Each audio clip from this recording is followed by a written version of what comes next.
Assalamualaikum warahmatullahi wabarakatuh. Perkenalkan, kami dari kelompok 1 ingin menyampaikan materi ketenagakerjaan melalui video.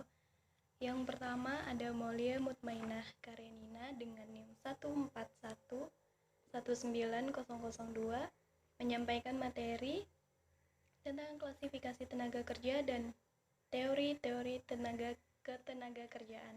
Yang kedua ada Umi Sekarwangi dengan NIM 141190003 menyampaikan materi tentang sistem upah yang berlaku di Indonesia. Dan yang ketiga ada saya sendiri, Cici Lidiani dengan NIM 141190004 menyampaikan materi tentang peningkatan mutu tenaga kerja dan upaya mengatasi masalah tenaga kerjaan di Indonesia. Yang keempat ada Husnaini menyampaikan materi lanjutan dari upaya mengatasi masalah ketenagakerjaan di Indonesia dan hukum tenaga kerja di Indonesia. Nama saya Maulia Mutmainah Karenina. Saya akan menjelaskan tentang ketenagakerjaan. Ketenagakerjaan dapat dibagi dalam beberapa bagian, yaitu 1. Tenaga kerja. Klarifikasi tenaga kerja. Tenaga kerja berdasarkan penduduknya. 1.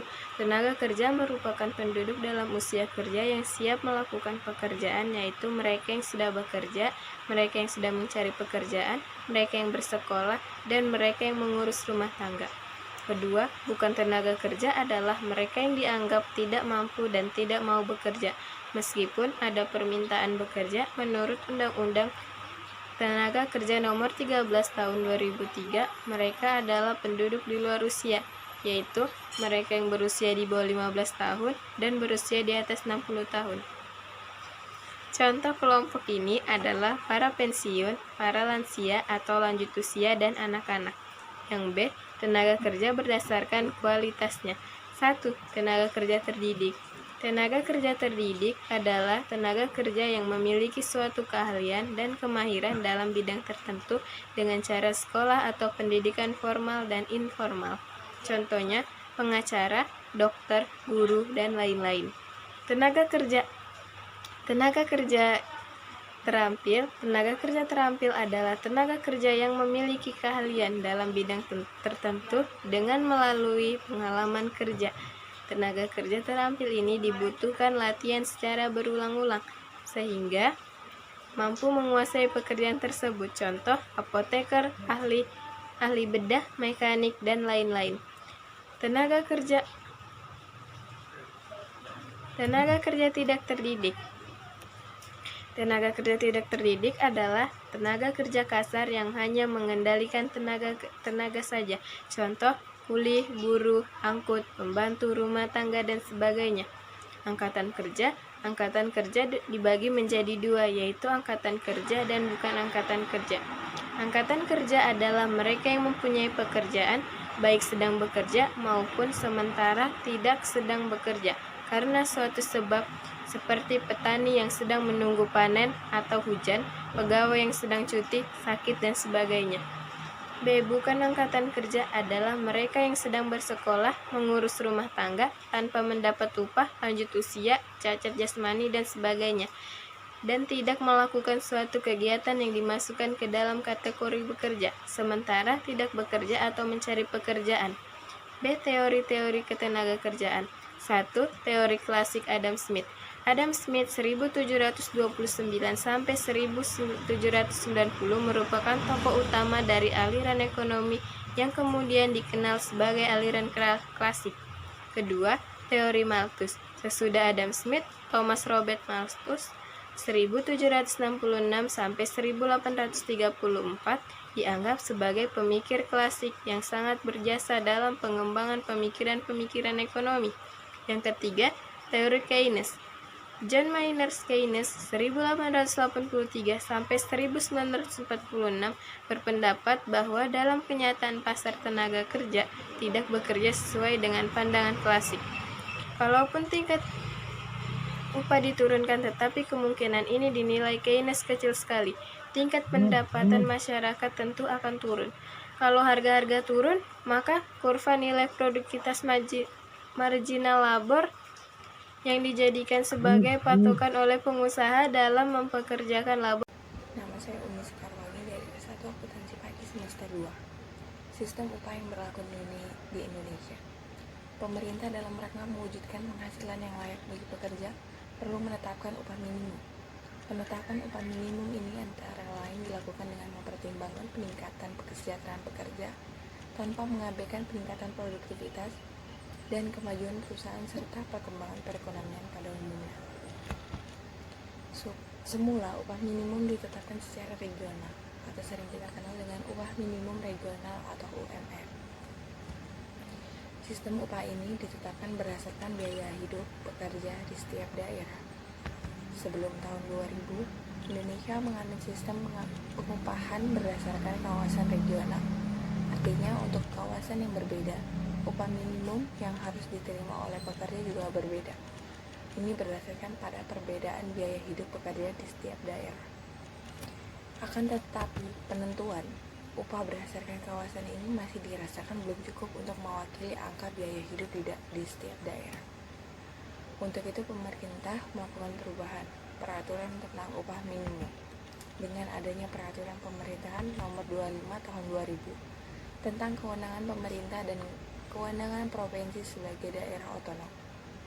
Maka memberlakukan upah minimum regional atau UMR berubah menjadi upah minimum provinsi atau UMP atau upah minimum kabupaten atau kota. Dengan adanya peraturan perubahan ini atau peraturan baru ini, provinsi-provinsi di Indonesia mulai menyesuaikan upah minimum regional di daerah mereka.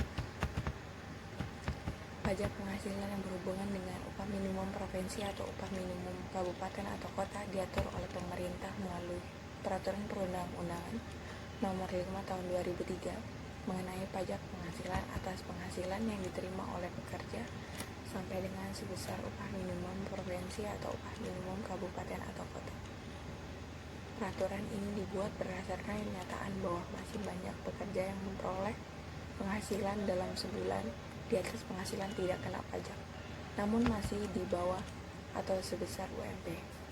Akibatnya, pekerjaan tersebut dikenakan PPh pasal 21 atas penghasilannya, sehingga mungkin mengurangi kesejahteraan pekerja yang bersangkutan. Oleh karena itu, untuk penghasilan pekerja sampai dengan sebesar UMP atau upah minimum. Oke, materi selanjutnya adalah peningkatan mutu tenaga kerja. Di mana di sini ada 3 poin. Yang pertama, latihan kerja. Latihan kerja ini merupakan proses pengembangan keahlian dan keterampilan kerja yang langsung dikaitkan dengan pekerjaan dan persyaratan kerja. Yang kedua itu ada pemagangan. Pemagangan itu latihan kerja yang ditempatkan langsung di tempat kerjanya, bertujuan untuk memantapkan keprofesionalan yang dibentuk melalui latihan kerja. Nah, yang ketiga itu ada perbaikan gizi dan kesehatan. Perbaikan gizi dan kesehatan itu perlu dilakukan untuk mendukung ketahanan dan kemampuan belajar atau kecerdasan dalam menerima pengetahuan baru dan meningkatkan semangat kerja. Berikutnya adalah materinya upaya mengatasi masalah ketenagakerjaan di Indonesia. Secara umum kita dapat mengatasi berbagai masalah ketenagakerjaan di Indonesia melalui upaya praktis seperti berikut. Yang pertama ada mendorong investasi. Mendorong investasi ini nggak cukup cuma mengharapkan investasi dari luar, soalnya itu tidak menunjukkan hasil yang nyata. Mungkin para investor asing masih menunggu adanya perbaikan iklim investasi dan beberapa peraturan yang menyangkut aspek perburuhan. Kalau upaya terobosan ini tidak dilakukan, khawatir masalah pengangguran yang ada di Indonesia akan semakin meningkat seiring dengan berjalannya waktu. Nah, yang kedua itu ada perbaikan daya saing, di mana di sini ada 4 poin. Yang pertama, untuk memperbaiki daya saing itu kita harus menjaga kestabilan dan daya saing nilai tukarnya. Nah, yang kedua, memastikan peningkatan tingkat rupiah yang moderat sejalan dengan peningkatan produktivitas. Nah, yang ketiga ada akselerasi proses restitusi PPN dan restitusi bea masuk impor bagi para eksportir dan yang yang keempat itu ada meningkatkan kemampuan fasilitas pelabuhan dan bandara, infrastruktur jalan untuk mengurangi biaya transportasi. Di sini pemerintah harus bisa berupaya lebih keras lagi untuk menegosiasikan akses yang lebih besar kepada pasar internasional. Materi selanjutnya mengenai meningkatkan fleksibel tenaga kerja. Indonesia memiliki aturan ketenagakerjaan yang paling kaku serta menimbulkan biaya paling tinggi di Asia Timur. Sebagai contoh, biaya untuk mengeluarkan pekerjaan sangatlah tinggi. Pesangon yang harus dibayarkan mencapai 9 bulan gaji. Tentunya kebijakan pasar tenaga kerja harus berimbang antara pencipta pasar tenaga kerja yang fleksibel dengan kebutuhan untuk memberikan perlindungan dan keamanan bagi tenaga kerja. Langkah-langkah praktis yang dapat dilakukan pemerintah untuk meningkatkan fleksibilitas tenaga kerja antara lain: A. Menyelesaikan pelaksanaan perundang-undang tenaga kerja dan berkonsentrasi pada dua isu utama yang mendapat perhatian para pengusaha, yaitu keleluasan dalam mempekerjakan pekerja kontrak dan keleluasan dalam melakukan outsourcing dengan menekankan para subkontraktor untuk memenuhi hak-hak pekerja mereka. B. Menciptakan peradilan tenaga kerja sebagaimana yang diatur dalam Undang-Undang Perselisihan Hubungan Industrial. Hal ini dimaksudkan untuk mempercepat proses penyelesaian perselisihan tenaga kerja. C. Membentuk tim ahli dalam menentukan tingkat upah minimum. Pemerintah pusat dapat menjalankan kewenangan untuk membatasi peningkatan upah minimum di daerah. D. Jika diperlukan, merevisi undang-undang mengenai sistem kesejahteraan sosial nasional yang baru disahkan dan membentuk komisi tingkat tinggi yang bertugas mendesain sistem kesejahteraan nasional. Sistem ini harus dapat dilaksanakan dan mendukung penciptaan lapangan pekerjaan. Keempat, peningkatan keahlian pekerja. Pemerintah seharusnya dapat meningkatkan kemampuan angkatan kerja. Lemahnya kemampuan pekerjaan di Indonesia dirasakan sebagai kendala utama bagi investor.